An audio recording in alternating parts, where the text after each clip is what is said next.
વડોદરાના ગોત્રી તળાવમાં અસંખ્ય માછલીઓ મૃત હાલતમાં મળી આવતા ચકચાર મચી ગઈ છે. તળાવના કિનારે મોટી સંખ્યામાં માછલીઓના મૃતદેહો જોવા મળતા સ્થાનિકોમાં રોષ ફેલાયો છે.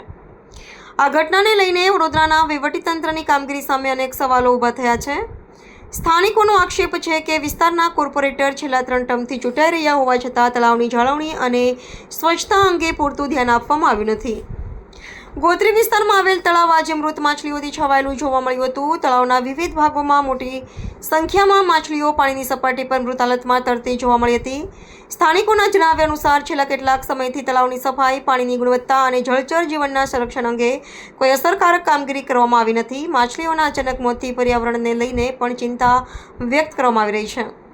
સ્થાનિક રહીશો અને સામાજિક કાર્યકરોએ તંત્ર પાસે તાત્કાલિક પાણીના નમૂનાઓની તપાસ કરાવી જવાબદાર કારણો જાહેર કરવાની માંગ કરી છે. સ્થાનિકોનો આક્ષેપ છે કે 3 ટર્મથી ચૂંટાયેલા કોર્પોરેટર અને સંબંધિત વિભાગોએ તળાવની સ્થિતિ સુધારવા માટે કોઈ નક્કર પગલાં લીધા નથી, જેના કારણે આજે આ સ્થિતિ સર્જાઈ છે. હવે તંત્ર આ મામલે શું કાર્યવાહી કરે છે અને માછલીઓના મોતનું સાચું કારણ શું બહાર આવે, જેના હાલના ચૂંટાયેલા સ્થાનિક કોર્પોરેટર પર અનેક સવાલો ઊભા થાય છે.